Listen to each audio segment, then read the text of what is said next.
মা সরস্বতী যে শান্ত হলেন, আজ পর্যন্ত শান্তই আছেন।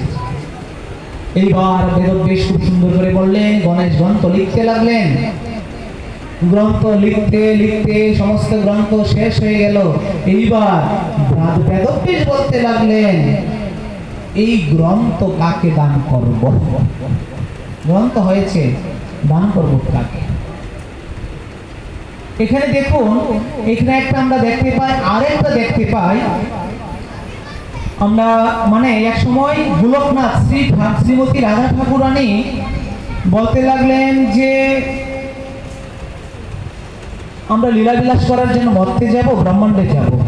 রাধারানী বলছেন যে কোথায় যাবে, যেখানে আমার রাধাকুণ্ড নাই, যেখানে বৃন্দাবন নাই, যেখানে আমার ভাগবত নাই, যেখানে কিচ্ছু নেই, এখানে গিয়ে কি করবে?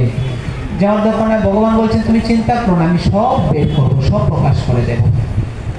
এই বলে একদিন এই সমস্ত কিছু বৃন্দাবন, সমস্ত কিছু ধাম নির্মাণ করলেন। দেখতে দেখতে দেবশ্রী নারদ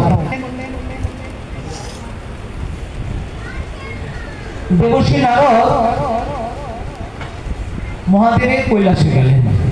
কৈলাসে গিয়ে নারায়ণ নারায়ণ নারায়ণ বলছি, কি হয়েছে কি হয়েছে দেবশ্রী, তুমি এখানে আসলে কেন? মহাদেব চলে গেলেন, মা পার্বতীকে বলতে লাগলেন, মা বাবা কোথায় গো? বলছে বাবা কোথায় মানে? বলছে উনি তো সারা দিন ঘুরে বেড়ায়। কোথায় যায় তুমি জানো? বলছে কোথায় যায় আমি সেটা বলতে পারবো না। কেন বলতে পারবি না? তোমার স্বামী, তুমি যদি না বলতে পারো তাহলে বলবে কাকে? বলছে ঠিকই তো বলেছো, দেখো কোথায় না কোথায়, কারো বাড়িতে, কারো গৃহে, কোনো পর্বতে কোথাও না কোথাও ঘুরে বেড়ায়, একবার তো খবর নিতে হয়। দেবশ্রী নারদের কর্মই তো খটকা বাজান, উনি খটকা বাজিয়ে দিলেন। যখনই খটকা বাজিয়ে দিলেন তখন মহাদেব আসলেন। মহাদেব এসে বলতে লাগলেন, পার্বতীকে দেখে পার্বতী মনে খুব বিচ্ছন্ন ভাব দেখে বলতে লাগলেন, তোমাকে এমন দেখাচ্ছে কেন? বলছে আগে বলো তুমি সারাদিন কোথায় ঘুরে বেড়াও? ওরে বাবা, আমি সারাদিন আমার প্রভুর সন্ধানে ঘুরে বেড়াই। বলছে না, এটা হলো না। তোমার প্রভু তুমি একা একা ভজন করবে, আমাকে সঙ্গে নেবে না? আগামীকাল তুমি যেখানে যাবে ঘুরে বেড়াবে, সঙ্গে আমি যাব। মহাদেব বলছেন, পার্বতী তুমি পারবে না, আমি খুব দুর্গম জায়গায় ঘুরে বেড়াই, তুমি যেতে পারবে না। বলছি যেতে পারবো না মানে? তুমি একবার নিয়ে চলো না আমাকে। এই বলে মহাদেব পার্বতীকে নিয়ে যেতে লাগলেন। পার্বতীকে নিয়ে যেতে যেতে যখন এই লাগলেন, হঠাৎ করে মহাদেব প্রণাম করলেন। বলছে মহাদেব বলছেন এখানে প্রণাম করবো। বলছে কেন প্রণাম করবো? কেন প্রণাম করবো এখানে? বলছে আজ থেকে 50,000 বছর আগে এখানে কেউ ভক্ত ছিল, এখানে ভজন করেছে, তার ভজনে ভক্তের চরণ ধুলি আছে, সেই চরণ ধুলি দ্বারা অভিষিক্ত করো। যতক্ষণ পর্যন্ত ভক্তের চরণ ধুলি দ্বারা নিজেকে অভিষিক্ত করা যাবে না, ততক্ষণ পর্যন্ত আমরা ভক্তি পথে চলতে পারি না। বাস বলে দিলেন। একটু দূরে আরেকটু জায়গায় গেলেন, কে বলছে এখানে প্রণাম করো। বলছে কেন? বলছে আজ থেকে 50,000 পরে এখানে কেউ জন্মাবে, এখানে ভজন করবে, আমার প্রভুর ভক্ত, প্রণাম করো।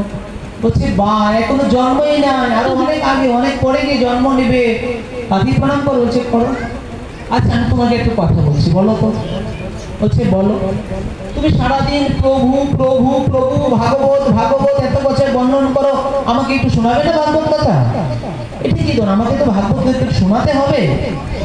বলছে দেখো আমি তোমাকে বলি, এই ভাগবত কথা সব জায়গায় বলতে নাই, এটা খুব গোপনীয় বস্তু, একমাত্র গোলকেই থাকে, গোলক থেকে এই মর্তলোকে আনতে নাই। কিভাবে ভাগবত সর্বপ্রথম কে পরিবেশন করছিলেন, এই প্রশ্ন উত্তর আমরা এখন পাবো। আর কি করে কিভাবে এসেছিলেন আমরা শুনেছি। প্রশ্নের আমাদের কমিটির বৃন্দ আমাকে যেমন করে বলেছে, আমি খুবই নগণ্য, খুবই ক্ষুদ্র বালক, আমি বলার প্রয়াস করছি মাত্র, আর কিছু নয়। কি করলেন? বলছে তুমি সর্বদা প্রভুর কথা জানবে, প্রভুর ভজন করবে, প্রভুর রস আস্বাদন করবে, তাহলে আমি কেন করবো না? আমাকে বলো। যখনই বললেন তখন বলছি ঠিক আছে, দেখো পার্বতী, আমি তোমাকে বলছি এই লোক সমাজে তো বলা যাবে না, তোমাকে খুবই নীরবে নিয়ে যেতে হবে, নীরবে নিয়ে আমি তোমাকে ভাগবত কথা বলতে হবে, যে কোনো জায়গায় বলা যাবে না।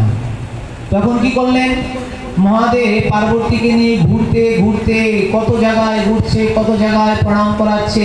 বলছে ভাগবত শোনার আগে ভাগবত ধারণ করার ক্ষমতা তো লাগবে, এই জন্য একটা পরিবেশ সৃষ্টি করতে হয়। দেখুন আমরা কেমন